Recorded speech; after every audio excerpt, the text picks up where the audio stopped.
proof of, so let me state the theorem of Thue. Let alpha be an algebraic number of degree n, and let lambda be any real number bigger than this. Do I speak louder than this guy?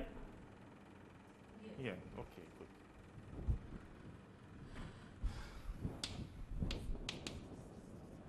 Then, sorry? Well, it's okay. Then there exists number c depending on alpha and lambda, such that, well, positive, such that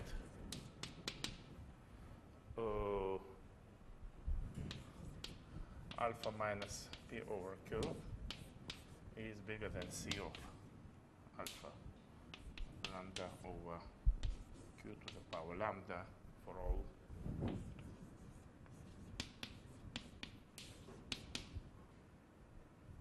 rational number p over q.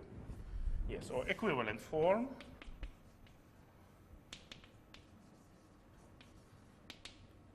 The inequality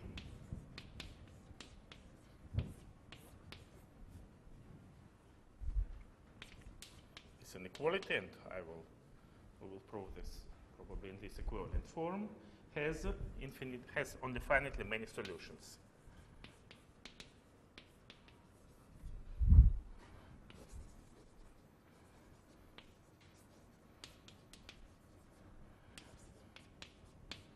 In rationals. Just to avoid trivialities, let us assume that is at least.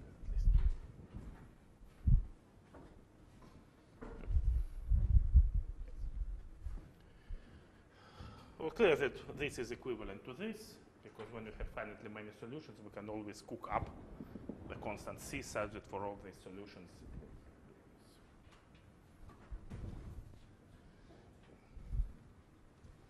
and if we have this, but we can always replace lambda by something smaller in between, and for it we again have this inequality, which means that for this we have finitely many solutions. So it's clear that they are equivalent. And well, as we will see, this constant is non-effective, or equivalently, there is no effective way to determine all these finitely many solutions. Good. So the idea is the following. First idea. I already started speaking on this idea, but it was not really very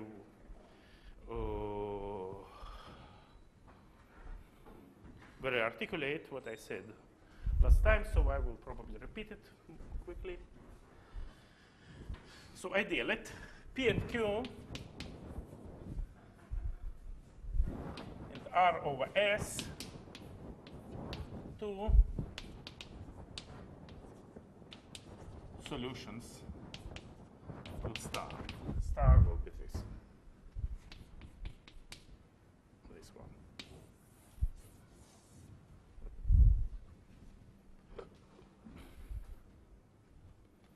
With Q smaller than S. So Q is smaller solution.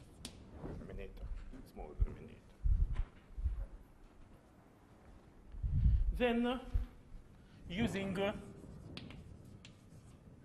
P over Q, we construct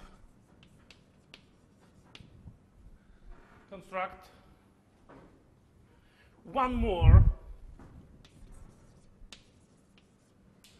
good approximation.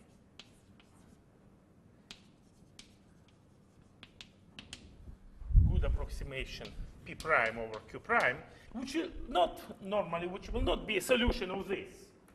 It will be good approximation, but not as good as this. But not care. But this good approximation will be sort of lying very, very near this one with Q prime. Sort of same magnitude as S, but which is different from this one. And then using this gap argument that I showed on the last lecture,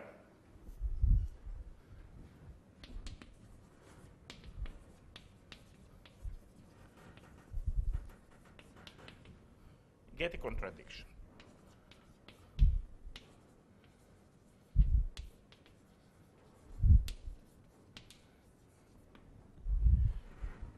So now how we do this? We do this using what's called Padé approximation. So we just first, if you don't know what Padé approximation is, it's maybe better than if you know what it is. So because I just mentioned this word, but better not to. We do the following. We look for, so let n be some big number. We will specify later what n is equal to. And we find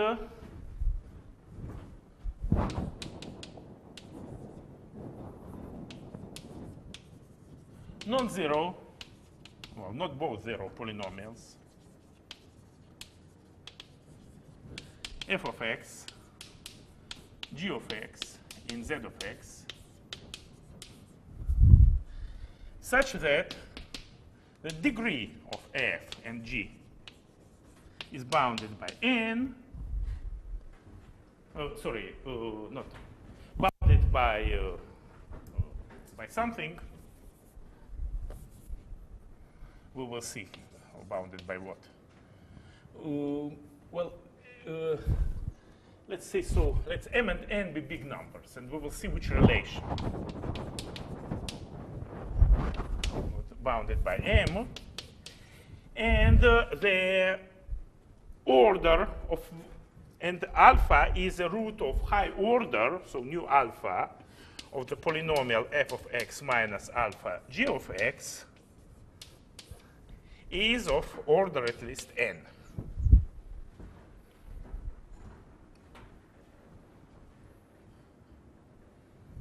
What?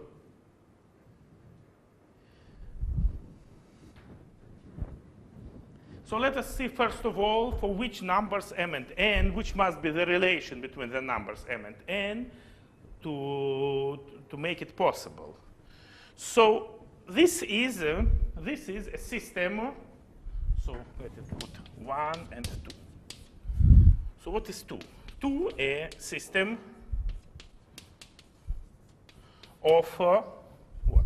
N equations, linear equations,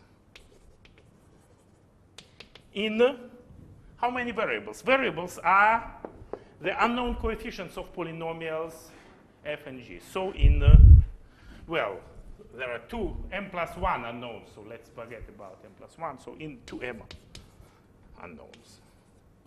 So it will be 2m if we write here strict inequality.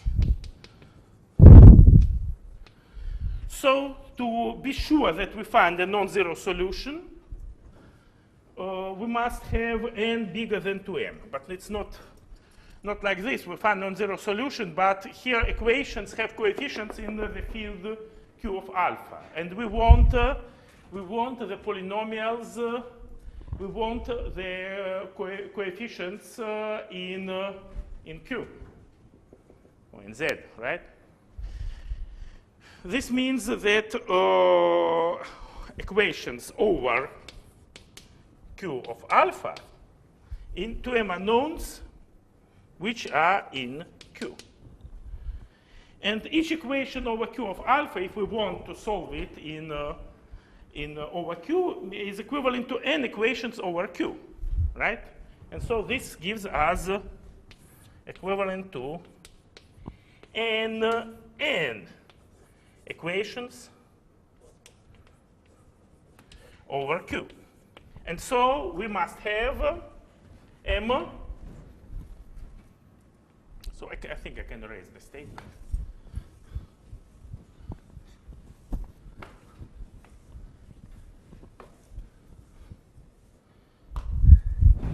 We must have M as at least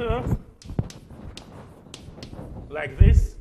So the number of unknowns must be bigger than the number of equations to be sure to get one solution.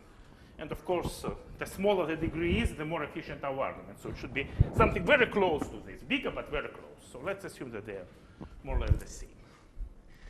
Now what it means? This means that f of x minus alpha g of x is what? Is x minus alpha to the power, well, at least n times some other polynomial.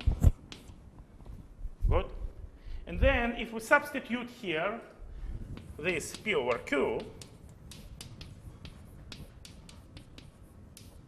this will be what? This will be something very small, right? So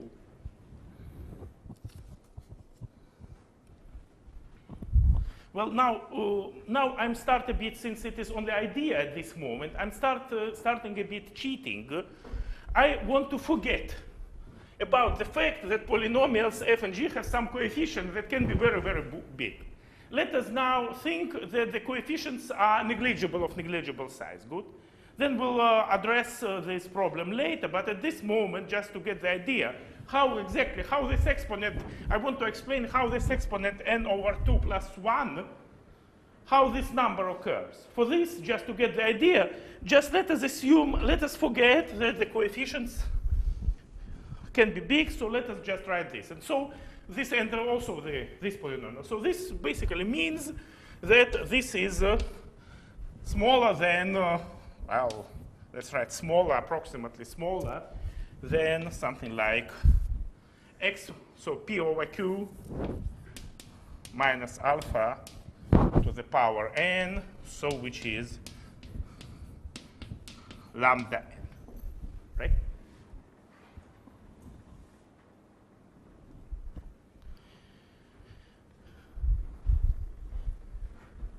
On the other hand, so this gives us a new rational approximation for alpha, right?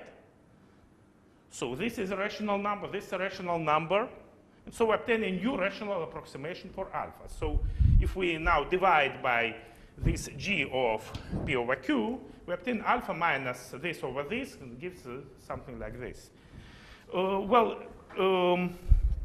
So what we do, we just write p prime over q prime. P prime over q prime is just exactly this. So, and well, again, g of p over q, if the coefficients are negligible, then this won't be something very important. So let's forget. What is important that q prime will be of what? Of which magnitude? Will be of magnitude about the degree of the polynomials f and g. So it will be of magnitude like q to the m, right? And so what we obtain? We obtain the following, that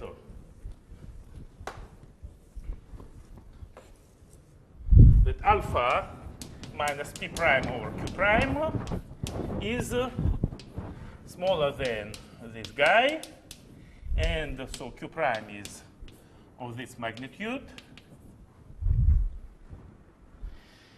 And now, as I said, we want this new approximation be distinct from the other guy, R over S.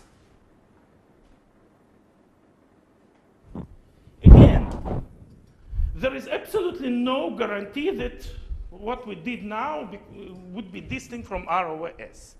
So this is the second point where I'm greatly cheating, even more than the first point, because this is usually the most difficult part of the argument to ensure that the guys are distinct. So, but now again, let us forget about this problem. Let's assume that we manage somehow to get them distinct. You see, even in linear algebra, to find some point which is not on the subspace, it's sometimes much more difficult to find on a point which is on the subspace. Good. So if they are distinct, what we have? We have the following. Then we use the gap. You remember this when they proved the gap principle. The idea was just to take the difference of these guys. On the one hand, it cannot be too small by the main theorem of number theory. On the other hand, it cannot be too large because both are very close to alpha. So let us do it. So what we have? We have P prime over Q prime minus R over S. The lower bound is, of course, Q prime S. And the upper bound is, of course, this difference plus this difference. So let me put it like this. So it will be 1 over Q lambda n from this guy and 1 over S lambda from the other guy. Good? And when we have the optimal now choice for n, for our parameter n, clearly the choice would be optimal when these terms are more or less of the same magnitude. This one and this one, right? So this means that optimal choice for n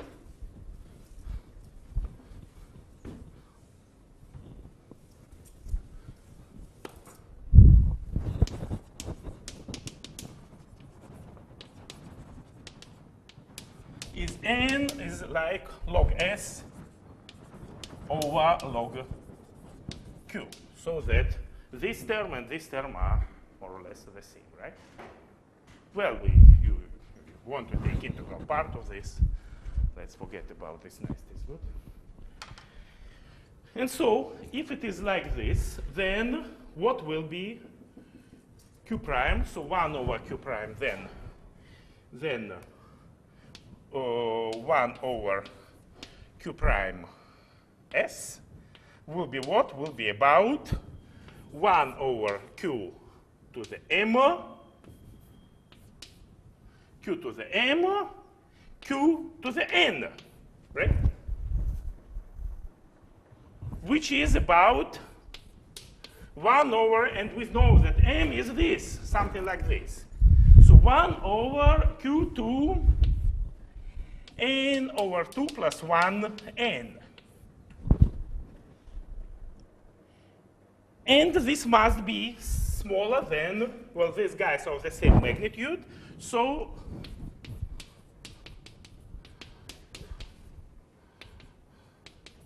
it is of same magnitude as like this. So both of the same guys. And so we obtain that this is smaller than this, and clearly when bigger than n over 2 plus 1, get a contradiction when Q is large enough.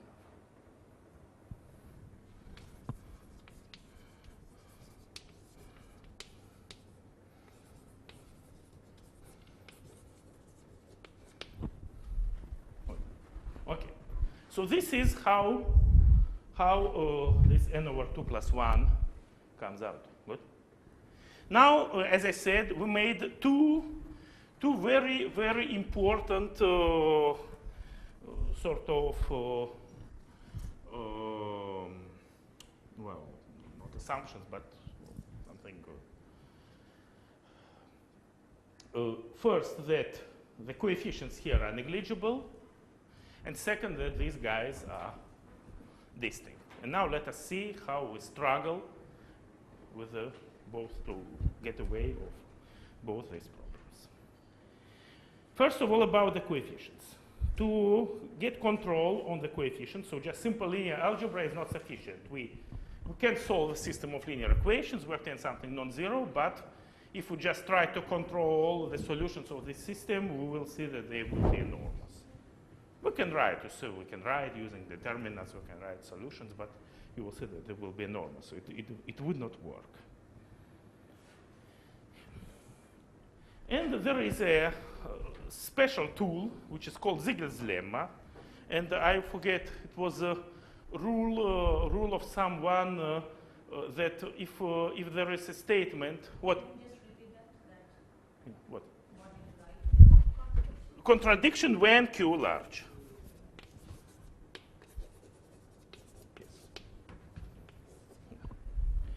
But the principle of someone that if certain statements are attributed to a certain person, but most probably it belongs to someone else. Yes. So Ziegel's lemma is not an exception of this rule because it was already Thue who used a similar statement, maybe even before. So let me start. So first thing, how to control? Yes. Sorry? So could you repeat the argument, please? I did not get the contradiction. What? I don't understand. What do you mean? Could you please repeat the argument? With this one? So we see that this is smaller than this. Now, this is of magnitude q to the power n over 2 plus 1 times n. And this is of magnitude q to the lambda times n. So, and this is smaller than this, which is contradictory when if lambda is bigger than this guy, then this is contradictory for large q. What? Okay. Now, so as I said, we have two problems.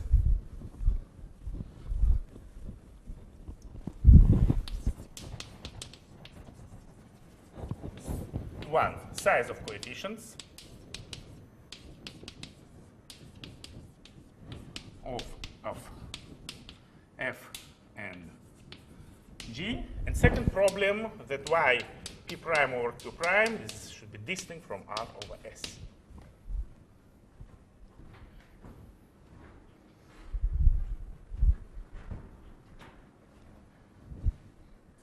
And let me address both these problems. For the first problem, as I said, the main tool is Ziegel's lemma. Ziegel's lemma tells that if you have a system in its most basic form, if you have a system of linear equations with integral coefficients, then one can find a moderately sized solution. So let us consider. So let us make it more detailed. So let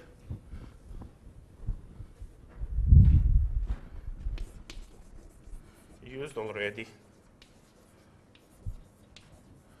by Thue. Maybe he did not have it in this general form, but he certainly used this sort of one. So let L1, so we had n was the number of equations and m the number of variables, right? So let L1 of x, Ln of x be linear forms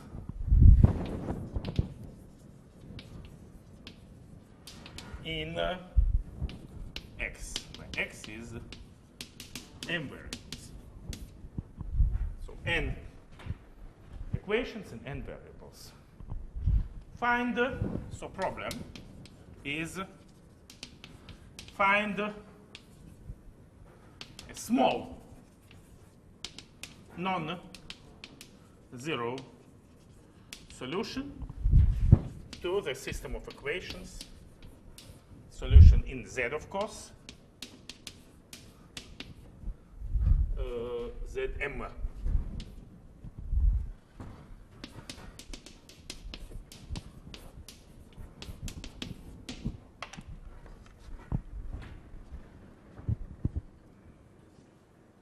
Well, of course, we should assume that M, so of course we know linear algebra, the condition, necessary condition is that the rank of this system is smaller than n, the number of variables.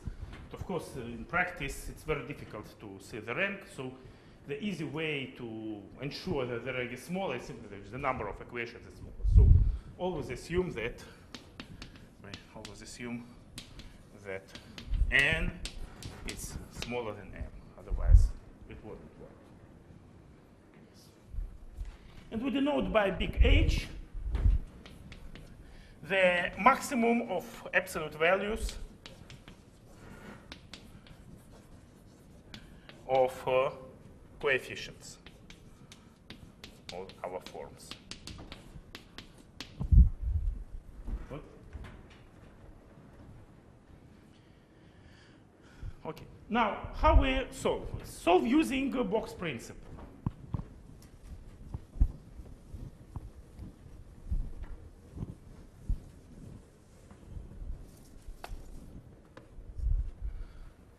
Solving using box principle. So let x be a big number. Okay? We will see in a while which x would be good. And we consider the map. We consider the map from, so take the box. So we live in this space, so m-dimensional space. So take this box, intersected by our lattice Zm, and we map it to the lattice Zn. We'll denote this map as sort of script L. And what is L? Just to every x, we associate L1 of x, just Ln of x. So, good. Consider this map. Now, how many?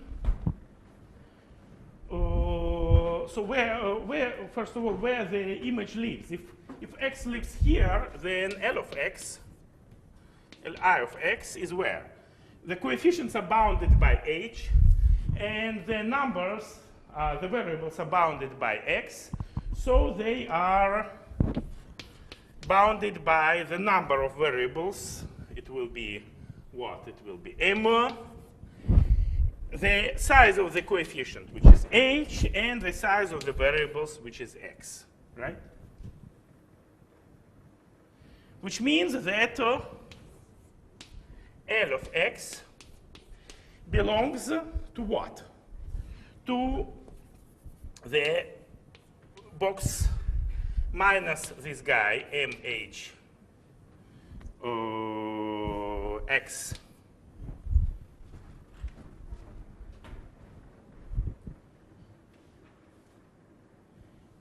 mhx to mh x to the power n, right? And also nzn.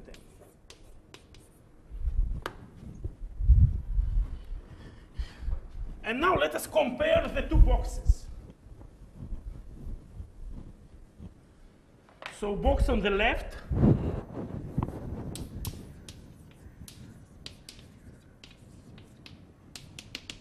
has about x to the m integral points.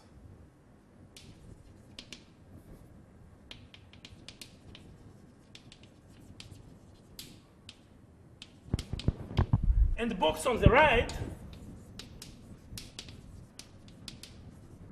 has, well, twice this guy, about twice mh x, but to the n integral points. And now, if box on the left is bigger than box on the right, then at least two distinct points have the same image, right? And we're happy with this. Good. So if on the left have more points than on the right, then there exists x prime as second such that L of x prime is equal to L of x second, and then x prime with x equal to x prime minus x second, we obtain L of x is 0, and this x will be somewhat moderate because they're both in this small box. So what is the condition? The condition is just this number should be bigger than this number.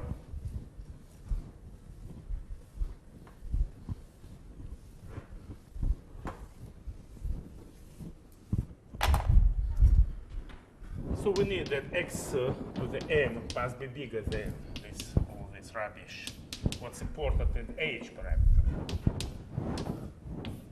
And or it simply means that x to the power x must be bigger than 2mh to the power, which power? Power n divided by m minus n. Oh. Right?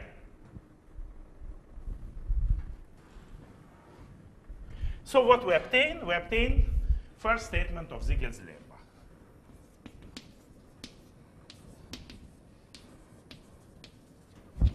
That the system that I already erased, unfortunately, L1 of x equal to Ln of x equal to 0 has a non-zero solution of size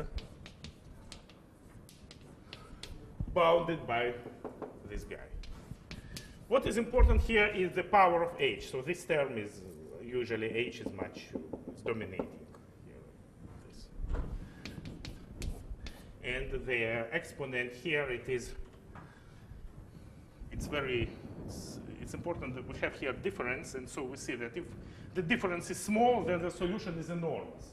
But if the difference is sort of reasonable, then say if n say close to m, but something like if say n is about say, then we already obtain here n and n, and we obtain some reasonable power.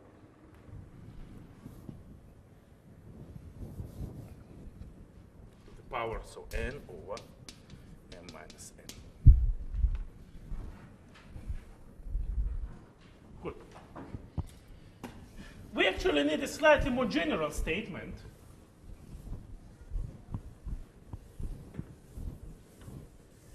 When the equations are over a number field. So let us take, just to simplify the life, let us take that the coefficients are algebraic integers. Good? Yes, that will be sufficient for us. And then here we used, again, the main theorem of number theory, telling that that if the guy's certain guy is smaller than,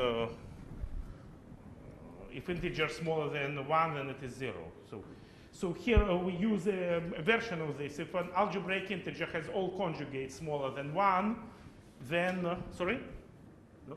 If algebraic integer has all conjugates smaller than 1, then it is 0, right? Yes, so generalization.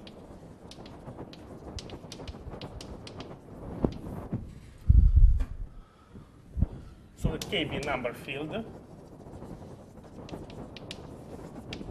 And L1 x now and n of x have coefficients in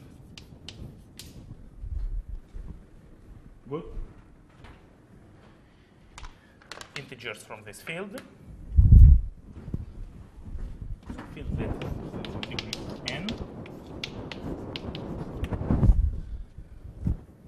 And again, want to find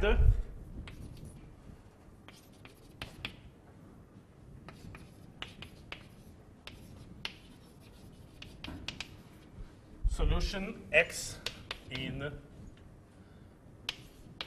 Zn non-zero and small. Now we denote by h as maximum, not just absolute values of the coefficients, but all absolute maximum of absolute values of all conjugates of coefficients. Good. Of absolute values of all conjugates of the coefficients.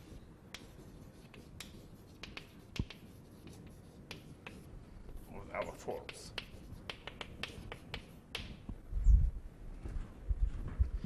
And now, together with every equation, we consider all the conjugates equation. Good?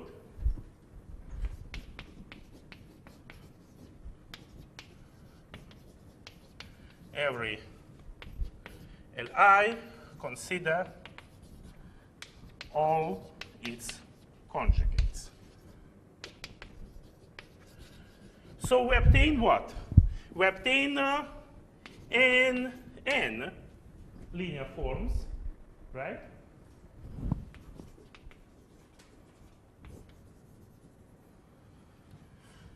And the box argument.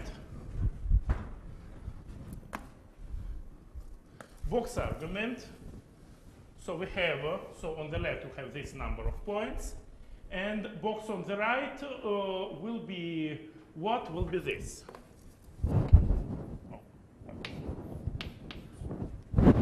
Like this, good? We live in this box on the right.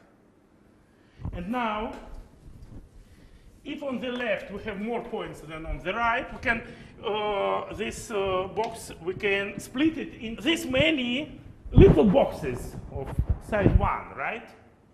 And if we have here more points than this number, then we get two images in the same little box. Which means that we obtain the difference will be algebraic number with all conjugates smaller than 1, right? So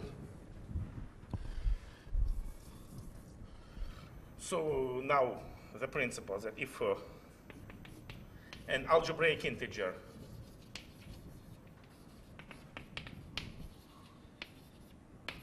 has all conjugates smaller than 1 in absolute value, then it is 0. And this shows that find a solution bounded by x if x to the m is bigger than this. Good, and so same but like this. Okay. And this allows us to control the coefficients. So Ziegel's lemma again. Ziegel's lemma over OK. So there is a non-zero solution of size 2m h to the power n over m minus nn. Of course, now m should be bigger than nn.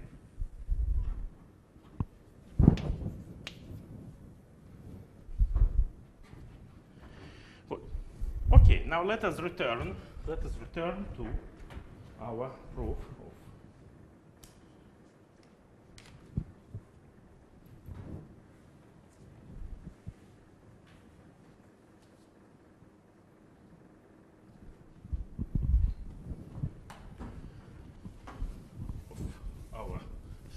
Thue. So now I claim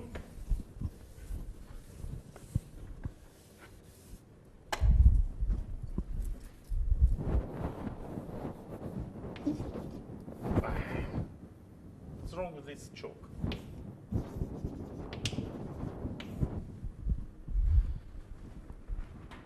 Now, assume that M, so we wanted what? We wanted M is about n over 2. Now assume that M is slightly bigger than n over 2. So we write like this. N over 2 plus some epsilon, where epsilon some positive number. Then polynomials, then one can find non-zero polynomials f of x, g of x, such that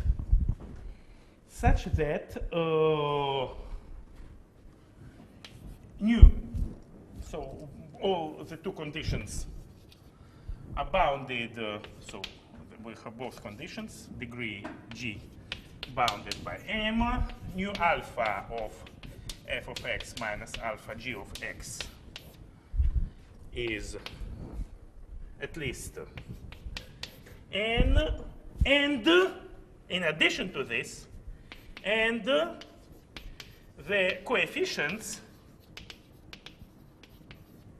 of f and g are of size at most c to the power n, where c is a constant depending on alpha and epsilon. Here it's totally effective, so you can write it explicitly as constant. So the coefficients are moderate, just some exponent in n.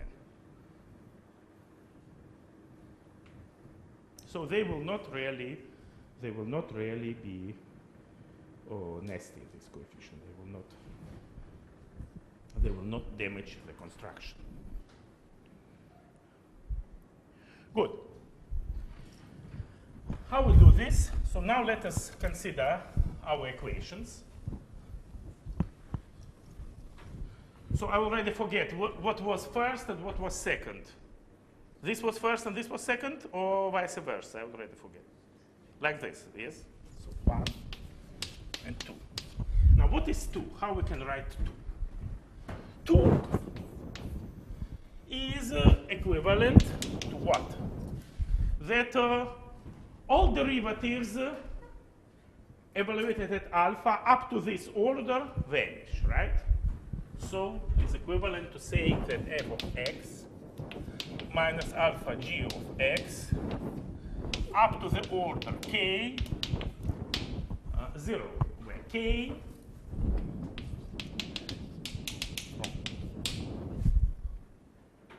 to probably n minus 1, up to order n minus 1, right? Sorry? Evaluated at alpha, yes.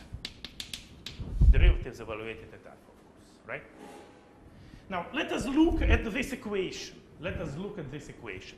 What is this? When we take the derivative, so initially we just have something just unknown are coefficients, and the only coefficient of linear forms are just alphas, yes? So first is zero, derivative of order 0 is okay. When we take derivative of order 1, we start having here degrees. So some guy like m would appear. When you have derivative of order 2, some guy like m minus 1 would appear. So the size grows, and unfortunately it grows too quickly. But there is a wonderful trick that is always used in this sort of argument.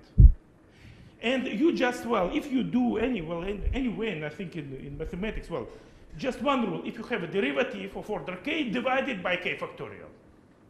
Always divide the derivative by k factorial. Good? So just nothing would be changed. if I divide by k factorial, but the coefficients will become moderate. They won't grow too quickly. And then the coefficients will be what? The coefficients will be some powers of alpha that are just harmless. But also there will be what? Will be guys like M.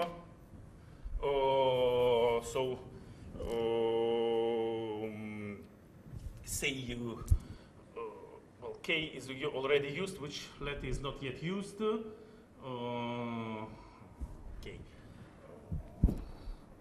Did I use letter N is also used, but letter M, I think letter M is not used, right? So the coefficients will be something like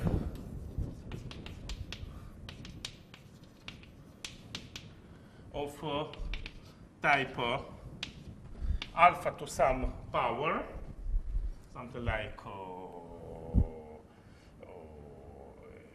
M1, and some other guy M2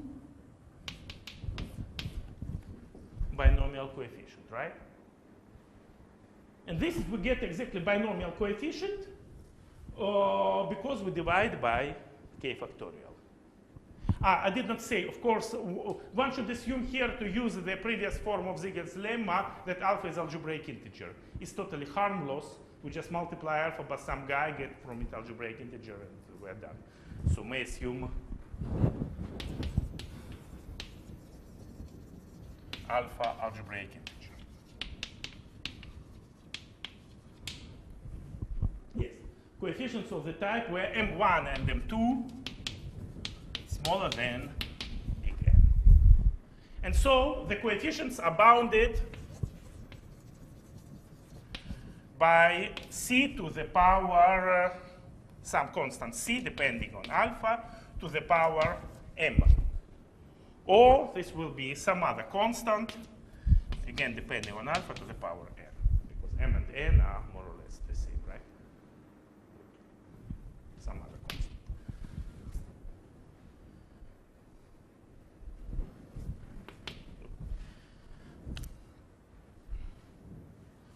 Good. And of course, all conjugates of these coefficients, we just replace alpha by its conjugates, again bounded by guys like this. Now, let us apply Ziegel's lemma.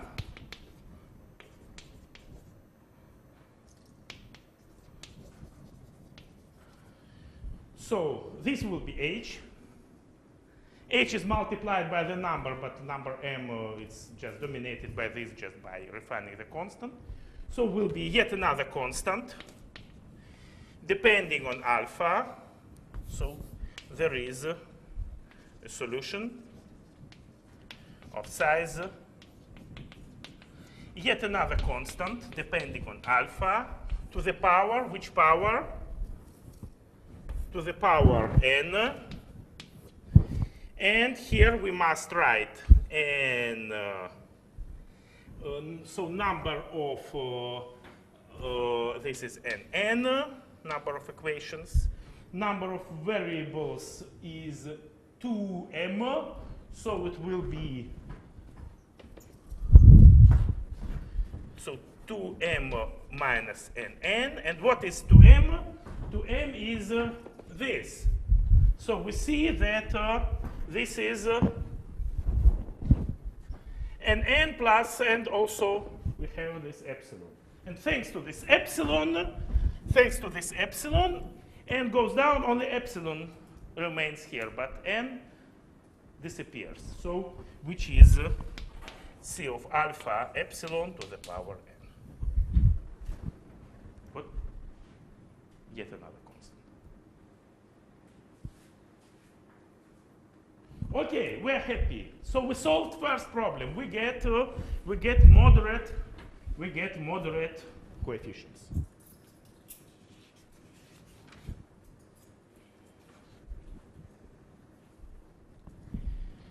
Now, second problem.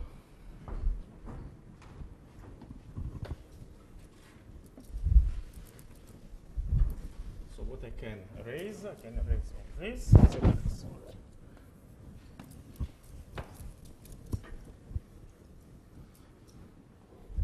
second problem. Want P prime over Q prime be distinct from R over S, right? Or what it means, what is P prime over Q prime? Was f of P over Q over G of P over Q. So it is equivalent to saying that f of P over Q minus R over S, G of P over Q distinct from 0. Want this, right? So let us, to simplify, just introduce the notation. So we have already alpha, right? So let us put beta P over Q and gamma R over S. So we want that f of beta minus gamma G of beta, we want this non-zero. So a priori we cannot guarantee this. So we just found we imposed only equalities here. If we end to this equalities one inequality, we obtain a non-linear, non-homogeneous problem, and for non-homogeneous problem there is no guarantee that we have a solution, right? So a priori we cannot guarantee this. But well, what means? Assume that we have equality.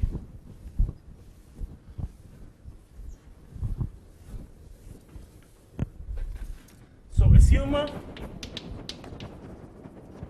that we have this equality.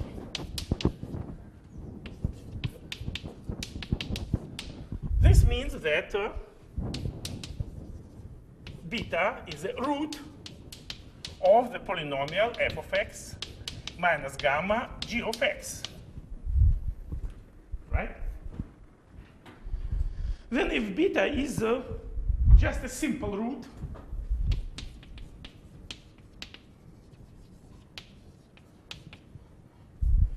then we obtain that f prime of x minus gamma g prime of x does not vanish. At beta and just replace a of g by f prime g prime. Very well, good.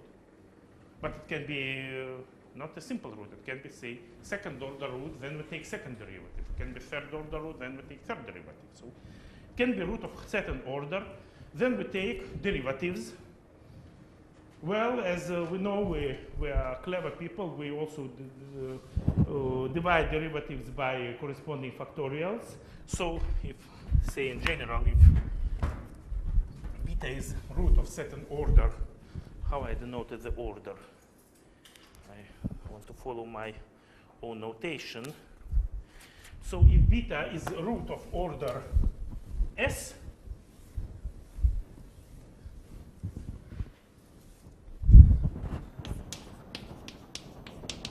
of order S, then replace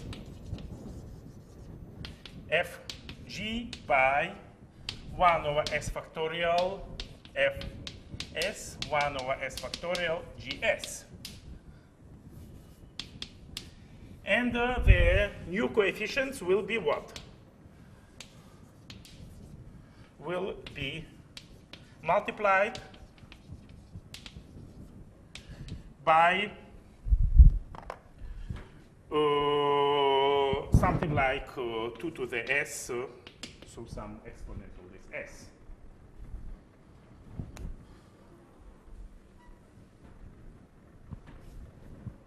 No.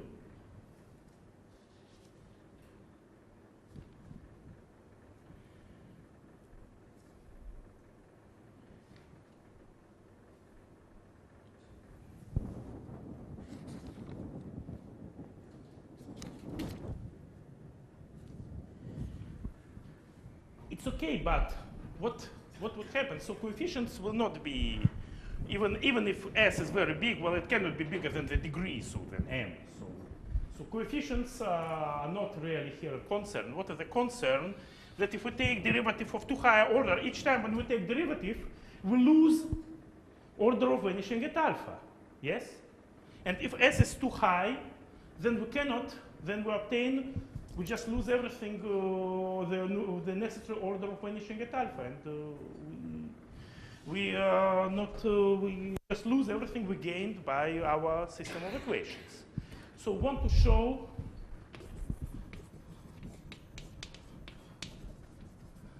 that S cannot be not too large. Can I, over time, by some 10 minutes or so? Are you okay with this? Because I want to finish this argument. It's not much is left, and I just don't want to interrupt this at this point. Are you not too tired? Okay, good. Sorry? S is here. Oh, what did I use? What did I use? Okay, let it put kappa. Okay, put kappa. Is it clear that this is not a letter that I already used? I put it kappa. Okay, kappa.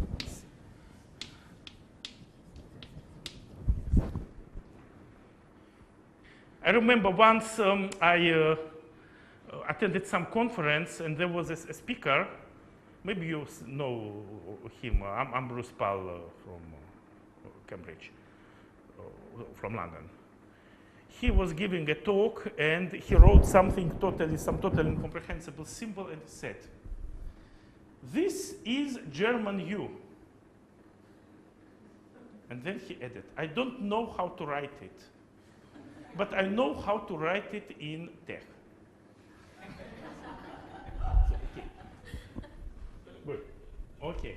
So instead of we'll use this, what I claim to be kappa, Boris knows that I like letter kappa, and I cannot write it, unfortunately. Yeah. Good. Which is bounded, so we don't care about to the m, so we don't care. The kappa is not too large. Good. Now, how we do it? And here was really sort of great idea of Thue. So assume that we have, so if f of beta minus gamma g of beta is 0, and f prime of beta minus gamma g prime of beta is 0, then we have a system of linear equations having a non-trivial solution. Means the determinant of this system is 0. So this implies that f of x, g of x, f prime of x, g prime of x evaluated at beta is 0, which is called the Wronskian of polynomials f, call this w of x. Wronskian of polynomials f and g. What is remarkable about Wronskian, that here we deal with polynomials with coefficients depending on gamma. Here we don't have any gamma, anything. We have just initial polynomial, and what? So means that if we have this, then beta is a root of Wronskian. And you can easily see, if we have also second derivative, then beta is the root of derivative of Wronskian, and so on. So if beta root of order kappa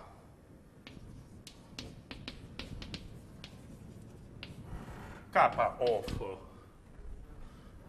this guy, then beta root of order kappa minus 1 of Wronskian.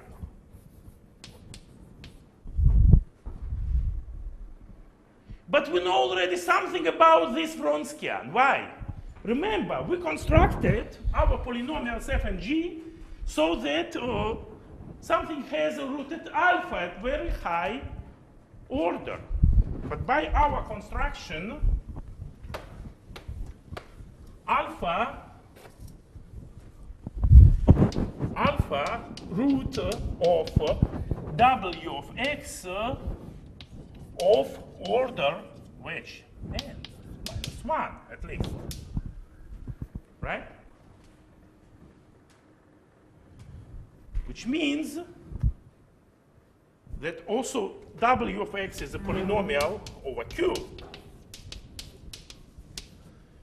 Which means that all conjugates of alpha are roots of w of x of this order.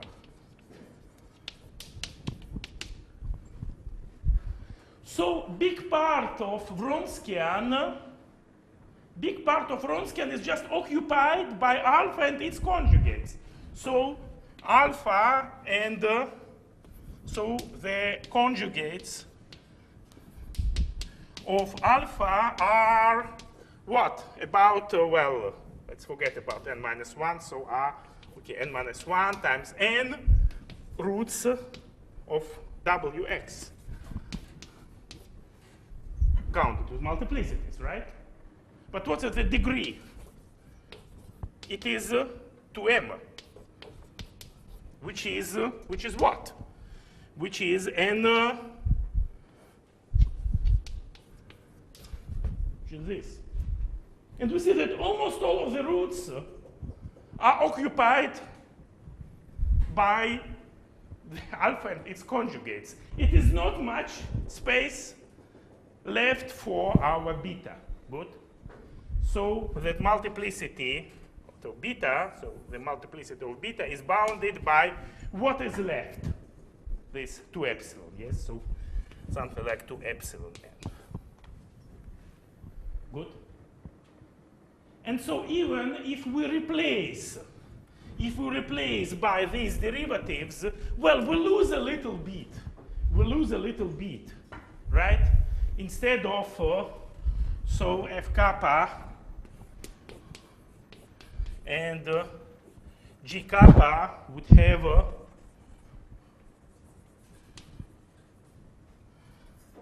well, satisfy minus alpha g kappa of x has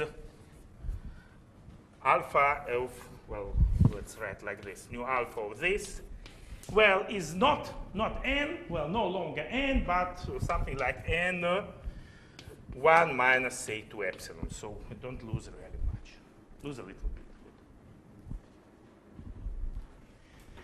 Good. So now what we prove using all these Wronskian argument. Now we are ready using Digel's lemma and using Wronskian argument. So we are ready to state the following statement, which is main lemma and which quickly applies the theorem of Thue.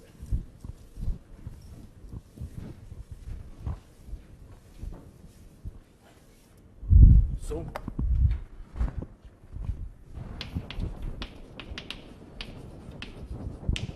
main lemma. There exists, so we again have m, so, well, let n be bigger, large number, and epsilon.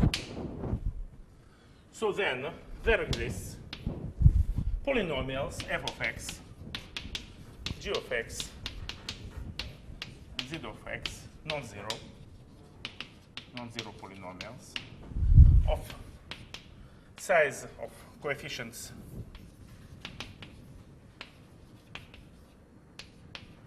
of size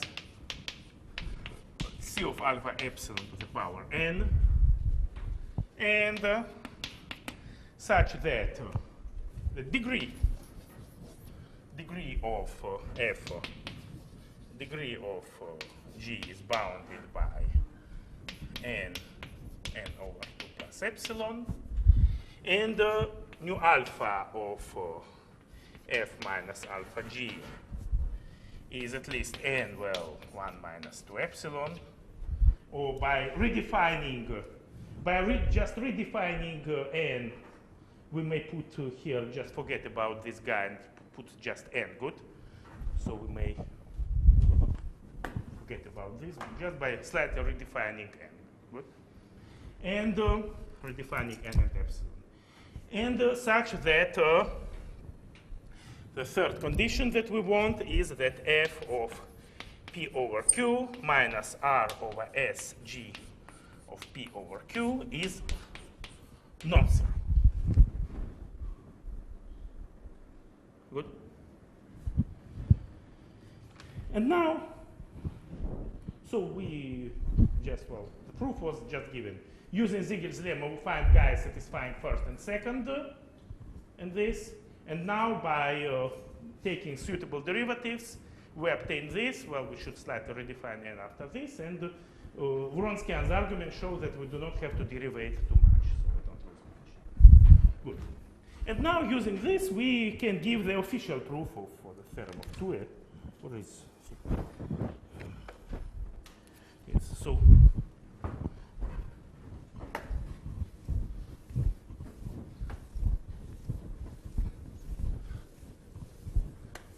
now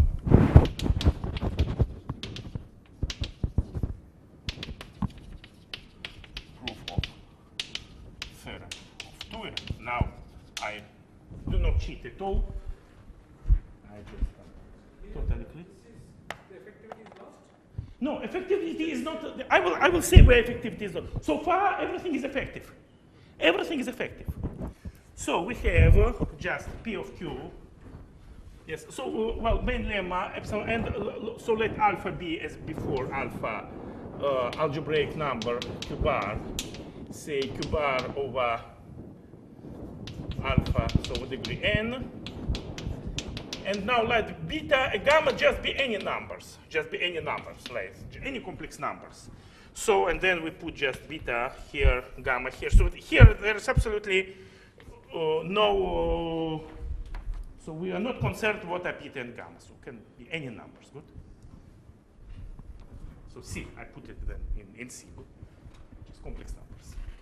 Now official proof of theorem of Thue. So we have, so P over Q and R over S as before, good? Sorry? Well, yes, no, distinct from beta, beta not conjugate of alpha, yes. Of alpha, yes, so, true, yes, yes, very, very correct remark that beta, one should avoid beta to have to be conjugate of alpha. Good. We take, so as before, such that alpha minus p over q is less than 1 over q lambda, alpha minus r over s less than 1 over s lambda, and q smaller than s. We take n as log s over log q. We take so when lambda is bigger than, so well, okay, we'll see. We take beta as p over q. We take gamma as r over s, and we take epsilon sum suitable. We will see which epsilon we will need. Good. And now use main lemma. For main lemma, we take this guy, so find f g from main lemma, and we consider this quantity delta, which is non-zero due to our construction. So delta will be f of p over q minus r over s g of p over q. So before this I divided by g. But there is actually there is no need to divide. We can just consider this guy, which is non-zero. It's sufficient. Yes. So we divide. Don't gain and don't lose anything. It will be the same sort of argument. So and this is non-zero. Now let us estimate delta from below and from above. So from below, call this number m. From below, it is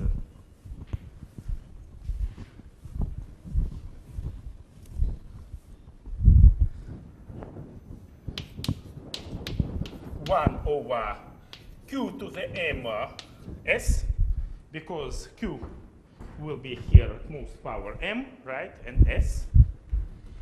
And from above,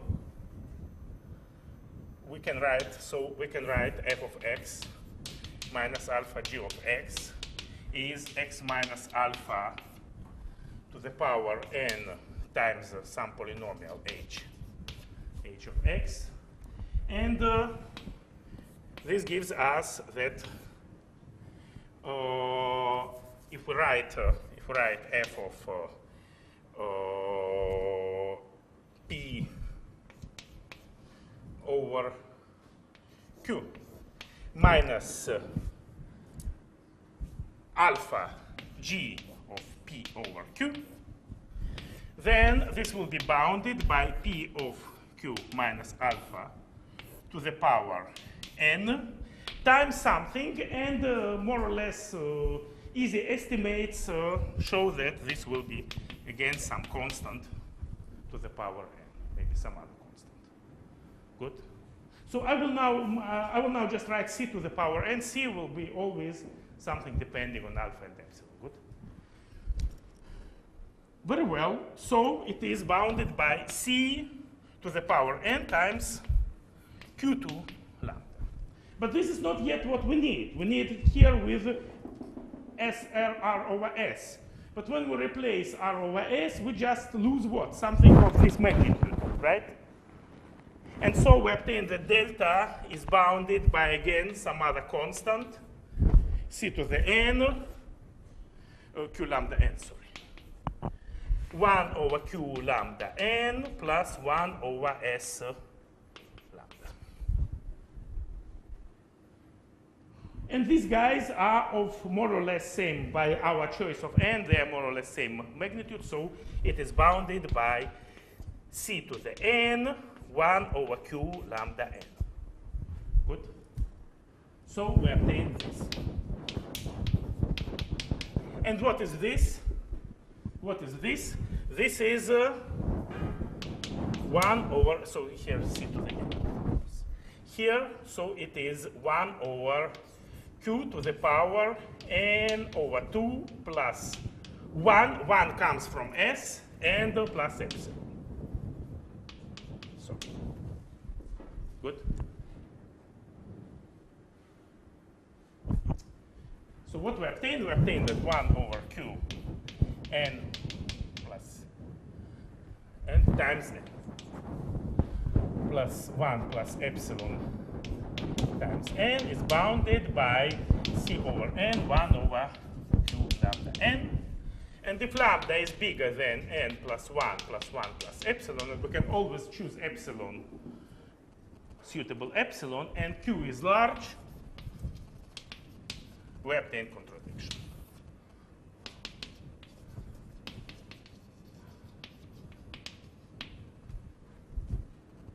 So q cannot be too large if lambda is bigger than this. Good. Now, so just 1 minute. So where we lost effectiveness? Right? Yes. Let us see what we proved. We proved the following statement.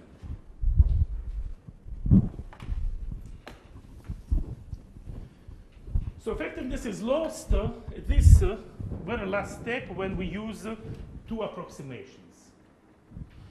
We proved the following, that if what we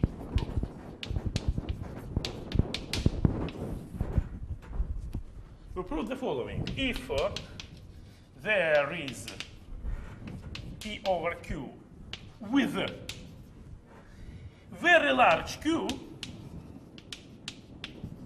which is very large in effective sense, bigger than, well, constant depending on something which occurs here, then any other R over S is bounded in terms of this Q. Bounded in terms of Q.